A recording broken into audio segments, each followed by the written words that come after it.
Basically हम लोगों ने जो है ईपीएफओ के 2 लेक्चर कंप्लीट कर लिए हैं और आज जो ईपीएफओ का लेक्चर है दैट इज लेक्चर नंबर 3। पिछले वीडियो में हम लोगों ने जो लेबर लॉ से रिलेटेड पढ़ा था उसका थोड़ा सा हम रिवीजन कर लेते हैं and then we will move to next video. Mahakal IAS में आप सभी का वेलकम है और मैं आपको बता दूं कि अभी तक जो 2 लेक्चर अपलोड हुए हैं उसमें हमने जैसे कि आपको याद होगा अगर आपने लेक्चर देखा होगा बेसिकली ट्रेड यूनियन एक्ट 1926 को हमने अच्छे तरीके से कवर करा है। जैसे कि उसमें अगर एप्लीकेशन करना है किसी व्यक्ति को ट्रेड यूनियन के लिए तो उसमें 7 या 7 से ज़्यादा मेंबर होना चाहिए, मैंने आपको बताया। उसके बाद जो सेकंड अगर लेक्चर की मैं बात करूं तो उसमें हमने सेवरल प्रोविजन देखे, जैसे कि लॉकआउट का प्रोविजन देखा, घेराव क्या होता है, घेराव जो है वायोलेंट हो सकता है, पिकेटिंग अगर किसी गेट को घेर लिया, कोई लिक्वर शॉप है उसको घेर लिया, या जैसे एमबीपीएससी का मैंने एग्जांपल दिया था कि बहुत दिन से अगर एग्जाम्स का डिले हो रहे हैं तो गेट को घेर के हम खड़े हुए हैं, जिससे कि ये शो कर रहे हैं हम जनता को कुछ गड़बड़ चल रहा है। पिकेटिंग हो गया, लॉकआउट हो गया, और जो भी स्ट्राइक का जो प्रोविजन है, सारी चीज़ें हमने अच्छे तरीके से डिस्कस करी थी। ट्रेड डिस्प्यूट एक्ट 1947 को हमने अच्छे तरीके से डिस्कस किया था। आज जो थोड़ा सा रह गया था रिमेनिंग पोर्शन वो हम कंप्लीट कर ले रहे हैं और इसके बाद मैं कोशिश करूंगा पेमेंट ऑफ वेजेस एक्ट को कंप्लीट कवर करने की। पेमेंट ऑफ वेजेस एक्ट को हम कंप्लीट कवर कर लेंगे और एक एक करके सारे एक्ट जो है लेबर लॉ के वो हम अच्छे तरीके से पढ़ लेंगे। अब मैं आपको बताने जा रहा हूँ कि भाई, और वैसे होमवर्क भी मैंने आपको दिया था लेकिन आप लोगों ने कमेंट नहीं करे, वो आप थोड़ा कोशिश करें कमेंट करें जो भी 4 क्वेश्चन मैंने एमसीक्यू पूछे थे। और आज के लेक्चर में भी मैं कोशिश करूंगा कि हम लोग एमसीक्यू और थ्योरी दोनों को साथ में लेते चलें। एमसीक्यू में क्या हो जाता है कि जब हम एमसीक्यू प्रैक्टिस करेंगे ना तो उससे दिमाग में चीज़ें लंबे समय तक याद रहेंगी आप लोगों को। चलो हम स्टार्ट करते हैं लेक्चर। आज का जो रिमेनिंग पार्ट जो इंडस्ट्रियल डिस्प्यूट एक्ट का हमारा रह गया वो देखते हैं। लास्ट जो डिस्कशन था वो हमने छोड़ा था कहाँ पर, ले ऑफ और रिट्रेंचमेंट में। ले ऑफ में मैंने आपको बताया था कि ले ऑफ अगर कोई कर रहा है तो मैक्सिमम 45 डे के लिए कर सकता है, यानी 45 दिन तक कर सकता है। और रिट्रेंचमेंट में टर्मिनेशन हो जाता है वर्कर का, वर्कर को हटा दिया गया है। क्यों हटा दिया जाता है? मान लीजिए कोरोना में किसी को आर्थिक मंदी आ गई या कोयले से कोई फैक्ट्री चल रही है, कोयले का शॉर्टेज हो गया, कोल का, भाई या इकोनॉमिक टेक्निकल कोई प्रॉब्लम है तो वो उसको करना पड़ेगा फैक्ट्री बंद। बेसिकली वो रिट्रेंचमेंट की कंडीशन हो जाएगी। और इफ वी टॉक अबाउट कि what is not included in retrenchment, then already I have discussed with you all guys that if we talk about retrenchment condition, basically retrenchment is termination from work if anybody is terminated, that comes under retrenchment. And what is not covered under retrenchment, if we talk about that, then we have to notice that if anybody have taken voluntary retirement, किसी ने अगर voluntary retirement ले लिया है तो वो retrenchment की condition में नहीं आएगा। इफ पर्सन इज इल, अगर कोई इल हेल्थ है किसी पर्सन की तो और फिर वो रिटायरमेंट ले रहा है तो वो रिट्रेंचमेंट की कंडीशन में नहीं आएगा।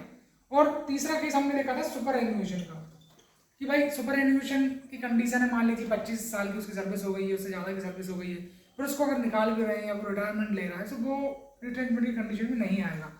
इस तरीके से, या फिर किसी का कॉन्ट्रैक्ट बेस्ड, मान लीजिए 5 साल तक कॉन्ट्रैक्ट था एम्प्लॉय के साथ, मालिक कहीं भी वो काम कर रहा है इसी फैक्ट्री में, कॉन्ट्रैक्ट उसका एंड हो गया तो भाई अब आपको रिन्यू करना पड़ेगा कॉन्ट्रैक्ट, तभी आप आगे के लिए जो है जॉब के लिए आपको माना जाएगा, जॉब के लिए एप्लीकेशन आपका एक्सेप्ट किया जाएगा। कॉन्ट्रैक्ट बेस्ड भी अगर आपका है तो वो भी जो है रिट्रेंचमेंट की कंडीशन में नहीं आएगा। इस तरीके का हमारा डिस्कशन था। अब मैं आपको एक बात बताऊं कि अगर कोई फैक्ट्री है बड़ी और उस फैक्ट्री में मान लीजिए पहले क्या था, पहले प्रोविजन ये था कि अगर उस फैक्ट्री में 100 या 100 से ज़्यादा लोग काम कर रहे हैं, अगर 100 या 100 से ज़्यादा काम लोग कर रहे हैं तो क्या कंडीशन थी? कंडीशन ये थी कि 3 महीने का नोटिस आपको देना पड़ेगा, 3 मंथ का नोटिस आपको देना पड़ेगा, 3 महीने का नोटिस देना पड़ेगा। उसके पहले आप जो है किसी व्यक्ति को फायर नहीं कर सकते, निकाल नहीं सकते कंपनी से, अदरवाइज आप पर एक्शन हो जाएगी। अगर 100 या 100 से ज़्यादा लोग कहीं काम कर रहे हैं किसी ऑर्गेनाइजेशन में, किसी फैक्ट्री में, बहुत ज़रूरी हो जाता है कि आप पहले नोटिस दें। नोटिस अगर आप पहले देंगे तो फिर कोई दिक्कत नहीं है। But if we talk about code on industrial relation, basically that was enacted in 2020, then the limit of workers was increased to 300. 300 was the limit of the workers, and apart from it we discussed, then we have to acknowledge that कि now you have to give 3 month notice, but condition is that कि worker should be more than 300 or 300. If worker are 300 or more than 300, then compulsorily you have to give notice of 3 months.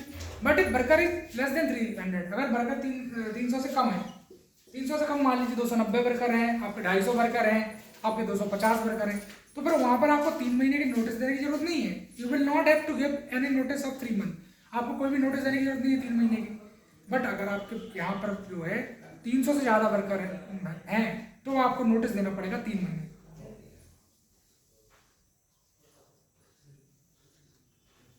Right, ये वाला provision हमने cover कर लिया. अब बात हम करते हैं रिट्रेंचमेंट की, कि रिट्रेंचमेंट में कंपनसेशन देना होता है क्योंकि टर्मिनेशन हो रहा है आपका, तो कंपनसेशन कितना दिया जाए. सो मान लीजिए कोई वर्कर जो 30 साल से काम कर रहा है किसी ऑर्गेनाइजेशन में. अब 30 साल से कोई काम कर रहा है,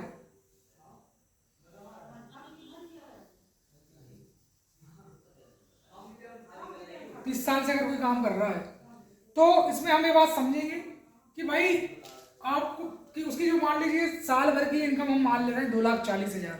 इस साल भर में उसकी जो इनकम है वो कितनी है 2,40,000. तो 12 महीने का अगर हम एवरेज इसका इनकम निकालें तो 2,40,000 का अगर एवरेज हम डिवाइड करेंगे, so that will come to be 20,000. That will come 20,000 per month. So 20,000 per month will be is monthly salary. उसकी जो मंथली सैलरी होगी सो वो हो जाएगी कितनी 20,000. बट अब हम जो 15 डे का एवरेज निकालेंगे, if we talk about average of 15 day, then it will become about, if we talk about average 15 day, then it will become about 10,000. So उसकी जो अगर हम 15 दिन की एवरेज निकालें इनकम, तो 15 दिन की जो एवरेज इनकम हो जाएगी वो कितनी हो जाएगी, वो हो जाएगी 10,000 रुपये. और 30 साल के लिए वो काम कर रहा है वर्कर मान लीजिए उस ऑर्गेनाइजेशन में. सो 30 साल के लिए अगर वो काम कर रहा है वर्कर, तो उसकी जो हो जाएगी ओवरऑल वो मल्टीप्लाई कर देंगे 10,000 से हम, तो उसकी कितनी हो जाएगी, वो हो जाएगी 3 लाख रुपए. यानी 3 लाख रुपए का जो अमाउंट है वो उस वर्कर को, वो उस लेबर को आपको देना पड़ेगा. तो 3 लाख रुपए आपको देना पड़ेगा उस वर्कर को.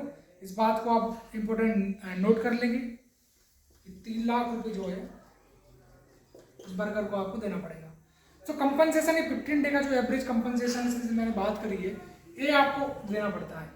और इसमें रिट्रेंचमेंट में आप एक चीज़ और अच्छे तरीके से नोट कर लेंगे कि जब भी रिट्रेंचमेंट की कंडीशन रहेगी तो वहाँ पर और क्या रहेगा कि भाई अगर कोई व्यक्ति ने अभी अभी ज्वाइन करा है जस्ट किसी ऑर्गेनाइजेशन को और रिट्रेंचमेंट हो गया, मान लीजिए निकालना पड़ेगा, टर्मिनेशन करना पड़ रहा है, फैक्ट्री में इकोनॉमिक या टेक्निकल कोई ग्लिच आ गया है, सो जो पहले मतलब जो बाद में आएगा, मतलब जस्ट अभी अभी ज्वाइन करा है, उसको पहले फायरिंग होगी उसकी, उसको पहले निकालना पड़ेगा. और जो 20 साल से काम कर रहा है जैसा विश्वास है और जो बहुत दिनों से काम कर रहा है ऑर्गेनाइजेशन को एक नए हाइट तक उसने अचीव करवाया है, सो उसको पहले फायरिंग नहीं होगी, पहले फायरिंग होगी उसकी जो नया नवेला आया है. तो इस बात को भी आप नोट कर लेना कि फर्स्ट कम फर्स्ट गो. अगर जो पहले आया जो व्यक्ति अभी अभी आया, यानी पहले मतलब अभी अभी आया, वो पहले आएगा. जो बहुत दिन से काम कर रहा है 20-30 साल से काम कर रहा है वो बाद में उसको फायरिंग होगी. ठीक है, सो ये वाला प्रोविजन भी हमने कवर कर लिया. अब हम बात करते हैं ट्रेड डिस्प्यूट एक्ट जो 1929 का था पहले. तो उसमें पहले बताया मैंने आपको कि इंडिपेंडेंस से पहले जो था तो एम्प्लॉई और एम्प्लॉयर के बीच में, मैनेजमेंट और एम्प्लॉई के बीच में, वर्कमैन और एम्प्लॉयर के बीच में बहुत सारे डिस्प्यूट चल रहे थे. और इन डिस्प्यूट को सुलझाने के लिए ही इंडिपेंडेंस के बाद ट्रेड डिस्प्यूट एक्ट 1947 आया. Total 40 section, 40 section, total 40 sections जो है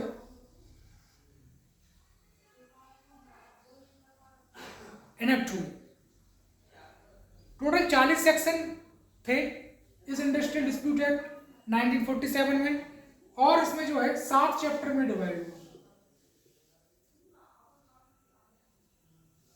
राइट, 7 चैप्टर में डिवाइड हुआ. और चैप्टर 1, चैप्टर 2, चैप्टर 3, चैप्टर 4, 5, 6 इस तरीके से पूरा देखें हम एक एक चीज. सो चैप्टर 1 का है डेफिनेशन ऑफ टाइटल. टाइटल क्या है, डेफिनेशन क्या है, उस चीज के बारे में जिक्र है. चैप्टर 2 में जिक्र है कि कौन सी अथॉरिटी है, कंसिलिएशन ऑफिसर है, कोई भी डिस्प्यूट है कौन सुलझाएगा, कैसा क्या चलेगा उसका. चैप्टर 3 बात करता है लेबर कोड डिस्प्यूट. लेबर में आप जाएंगे आगे जो ईपीएफओ में, सो एक लेबर कोड रहेगा, जो डिस्प्यूट है लेबर के रिलेटेड, पीएफ से रिलेटेड, वो सब आपको सुलझाना है. चैप्टर 4 में power, procedure, responsibility of authority. आप इन्फोर्समेंट ऑफिसर बनेंगे आगे चल इसमें ईपीएफओ एग्जाम क्रैक करके. So as a enforcement officer आपकी क्या रिस्पॉन्सिबिलिटी है, कोई भी इंडस्ट्री को आप क्लोज भी कर सकते हैं, सो कोई नोटिस इशू कर सकते हैं, ये सारे पावर हैं आपके पास। आप APFC assistant provident fund commissioner बनेंगे, इसका PF कटेगा और PF उसको नहीं मिल रहा, बाद में पेंशन नहीं मिल रही, वो आप सुल जाएंगे। सो क्या रिस्पॉन्सिबिलिटी है, क्या पावर है, क्या प्रोसीजर, सब कुछ यहाँ पर डिटरमाइन है। चैप्टर 5 जो बेसिकली चैप्टर 4 है, बेसिकली वो सब चीज़ों की बात करता है। बात करें चैप्टर 5 की, we talk about chapter 5। So chapter 5 में रेगुलेशन रिलेटेड टू स्ट्राइक अगर हड़ताल आप कर रहे हैं तो सो हड़ताल से रिलेटेड सारी बातें यहाँ पर की गई हैं। चैप्टर 6 की बात करें तो पेनाल्टी वगैरह लगाई है, पेनाल्टी आप लगा सकते हैं, कोई भी वर्कर की सैलरी रोक रहा है, आगे हम देखेंगे पेमेंट ऑफ वेजेस एक्ट में। सो पेनाल्टी के प्रोविजन है कि लेबर का हरासमेंट अगर आप कर रहे हैं, ओवर टाइम से काम तो करा रहे हैं बट उसको आप जितना उसका मिलना चाहिए वेजेस मुआवजा वो आप नहीं दे रहे उसको, सो पेनाल्टी के प्रोविजन भी इसमें है। सो ये सारे पॉइंट्स हमने 4 पॉइंट तक सारे पूरे कवर कर लिए। अब हम बात करें कि जो इंडस्ट्रियल डिस्प्यूट एक्ट है, वैसे तो ओवरऑल पूरी इंडिया पे एप्लीकेबल है, पूरे भारत देश में अप्लाई कर सकते हैं, बट ये कहाँ कहाँ अप्लाई नहीं है, नॉट अप्लाई टू, कहाँ कहाँ ये अप्लाई नहीं होगा, इस चीज़ को हम देख ले रहे हैं। सो कोई भी मैनेजरियल एडमिनिस्ट्रेटिव पर्सनल है, सुपरवाइजरी स्टाफ है, आर्म्ड फोर्स पुलिस प्रिजन, यहाँ पर अप्लाई नहीं होगा इंडस्ट्रियल डिस्प्यूट का। सो सुपरवाइजरी स्टाफ, मैनेजरियल जो है एडमिनिस्ट्रेटिव पर्सनल जो स्टाफ है, या कोई आर्म्ड फोर्स पुलिस पर्सनल है, यहाँ पर ये एक्ट जो है अप्लाई नहीं होगा, इंडस्ट्रियल डिस्प्यूट एक्ट 1947। इस चीज़ को आप नोट कर लीजिए। बात करें किन किन टर्म्स का इस एक्ट में डिफाइन किया गया है। सो इंडस्ट्री को लेकर बात की गई है, इंडस्ट्रियल डिस्प्यूट को लेकर बात की गई है, ले ऑफ जैसे 45 डे के लिए ले ऑफ होता है टेम्पररी, और रिटेंचमेंट परमानेंट होता है, उसको लेकर बात की गई है, लॉकआउट, रिटेंचमेंट, स्ट्राइक, इन सबको लेकर बात की गई है। देखो अगर ऐसा हो कि कोई 45 दिन के लिए किसी को इलीगल ले ऑफ कर दे, कोई नोटिस भी ना दे, कोई कंपनसेशन वगैरह ना दे, और इलीगली अगर किसी ने किसी को ले ऑफ कर दिया बगैर गवर्नमेंट से प्रायर अप्रूवल लेने से, तो उस व्यक्ति को जो है सजा हो जाएगी 1 महीने की, और फाइन का भी इसमें 1000 का प्रावधान है, तो सजा भी होगी उसको 1 मंथ की, और फाइन भी लगेगा। तो ऐसा नहीं कर सकता कोई भी, तो ये अच्छी बात है कि भाई कम से कम जो वर्कर का एक्सप्लॉइटेशन है, जो लेबर का एक्सप्लॉइटेशन है वो कम हो जाएगा, क्योंकि ऑर्गेनाइज अनऑर्गेनाइज, वैसे तो ऑर्गेनाइज सेक्टर भी सब एप्लीकेबल है, बट अनऑर्गेनाइज सेक्टर में भी 90% से ज़्यादा एम्प्लॉई हैं, फ्रीलांसिंग और भी कई तरह की जॉब है जो उसमें। सो बेसिकली वर्कर्स के इंटरेस्ट को सर्व करना है, वर्कर का जो एक्सप्लॉइटेशन है लेबर का उसको हमें कम करना है। फिर बात करें कुछ सेक्शन की, जो अगर आप याद कर लें तो अच्छी बात है, और सेक्शन को देखो याद करना है ना तो बार बार आप रिवाइज करें। लाइव सेशन में मेरा ये रहता है कि मैं लाइव सेशन में आता हूँ, हाँ टाइमिंग थोड़ा फिक्स नहीं है बट मैं कोशिश करूँगा उसको फिक्स करने की, और मोस्टली तो 8 से 9 बजे सुबह इसी टाइम पर रहती है लाइव, अब मैं शेड्यूल करते रहूँगा भले। सो आप लाइव सेशन में जरूर आए, लाइव सेशन में सारे MCQ का हम डिस्कशन करते हैं, और जो भी लेक्चर मैं आपको डिलीवर कर रहा हूँ अभी, सो मेरा मकसद भी यही रहता है कि भाई जो कुछ मैं आपको पढ़ाऊँ उसी को MCQ फॉर्मेट में, मल्टीपल चॉइस क्वेश्चन के फॉर्मेट में हम कम करके उसको जो है पूरा अच्छे तरीके से देख लें। सो सेक्शन 25Q की अगर हम बात करें, सो इसमें 1 मंथ का जो है इम्प्रिजनमेंट है, और 1000 रुपीज़ का फाइन है, 1 महीने की सजा, 1000 रुपये का फाइन। अगर ऐसे ही आपने किसी को ले ऑफ कर दिया, नहीं रखा, काम से निकाल दिया, तो उसके लिए सेक्शन 25Q आप रट लेंगे। सेक्शन 25 आर सब क्लोज बन इलीगल क्लोजर, एकदम से आपने क्लोज कर दी, ना कोई नोटिस दिया ना कोई कुछ, सुबह उठे और मन करा कि आज क्लोज करते हैं फैक्ट्री, ऐसा अगर आप कुछ करते हैं इलीगल क्लोजर, तो सेक्शन 25 आर बन हो गया। फिर उसके बाद बात करते हैं सेक्शन 25T जो है अनफेयर लेबर प्रैक्टिस अगर कुछ है तो उसके लिए सेक्शन 25T है। सेक्शन 29 बोलता है ब्रीच ऑफ बाइंडिंग सेटलमेंट, मान लीजिए आप कहीं काम कर रहे हैं और अचानक से ब्रीच हो जाए जो भी कॉन्ट्रैक्ट वगैरह है, तो उसके लिए सेक्शन 29 में ब्रेसमेंट है। और labour code tribunal second schedule act में गठन हुआ है। तो बेसिकली जो भी हमारा रिमेनिंग पार्ट था सेकंड लेक्चर का वो हमने सब देख लिया है। अब मेरा ये है कि भाई अगले लेक्चर में मैं जो आपसे बात करूँगा वो बात करूँगा पेमेंट ऑफ वेजेस एक्ट 1936 से, राइट। तो उसमें पूरा उस एक्ट को हम देख लेंगे, अच्छे से कवर कर लेंगे पेमेंट ऑफ वेजेस एक्ट को। फिर payment of gratuity act, compensation वाला एक्ट, राइट, रेम्यूनरेशन एक्ट, वो सारे हम कवर करेंगे। सो अभी 4-5-6 दिन जितने भी लगते हैं हम उसमें पूरा हमारा ये रहेगा कि लेबर लोग पूरे खत्म कर लें। उसके बाद मुझे अकाउंट भी आप लोगों को पढ़ाना है और सोशल सिक्योरिटी स्कीम वगैरह तो हम करते रहेंगे। देखो मुझे भी एग्जाम देनी है, 30 नवंबर को हम लोगों की एग्जाम है। तो पढ़ना और पढ़ाना वैसे ही करना है। और क्या बस आप मेरे लिए जो कर सकते हैं ज़्यादा से ज़्यादा लाइक शेयर सब्सक्राइब करें और जो भी देखें वो पूरा वीडियो देखें। देखो 1 मिनट देख लिया, 2 मिनट देख लिया, उससे कुछ होना जाना है नहीं। ये मैं सिर्फ क्लियर आपको बता रहा हूँ, क्लियर कट इंस्ट्रक्शन है मेरे। अगर आपको सच में इस सीरीज़ का फ़ायदा उठाना है तो आप 1 या 2 बार इसको देखिए, क्योंकि इसमें बहुत सारी फैक्चुअल इन्फॉर्मेशन भी है ना। इस सेक्शन में क्या बोला ये आसानी से आप याद नहीं रख सकते। इसको मगअप करें, शॉर्ट 1 पेज के शॉर्ट नोट्स लेक्चर से भी अगर आपको नोट करना है, मैं साइड हो जा रहा हूँ, कुछ कर सकते हैं। 1 पेज के नोट्स बनाएं और बार बार मगअप करें, रिवाइज करें। जितनी बार आप रिवाइज करेंगे उतना अच्छा आपके लिए रहेगा। सो बस आपसे रिक्वेस्ट है कि ज़्यादा से ज़्यादा लाइक कर दें, शेयर कर दें, सब्सक्राइब जरूर कर लें चैनल को। तो थैंक यू वेरी मच। मिलेंगे पेमेंट ऑफ बजट सेट अगले वीडियो में। कोशिश मैं करूँगा कि आज ही वो वीडियो अपलोड हो जाए, जिससे कि आपके लिए रिवीजन का टाइम मिले और जल्दी से जल्द आप चीज़ों को मगअप कर लें। सो अगले वीडियो में हम पेमेंट ऑफ बजट सेट पूरा पढ़ लेंगे। होप आप अभी तक जितने लेक्चर डले हैं 3, ये तीसरा लेक्चर डल जाएगा यूट्यूब पर अभी जस्ट। सो तीनों को अच्छे से पढ़ लेंगे, रिवाइज कर लेंगे। So thank you very much. Like share and subscribe. Thank you.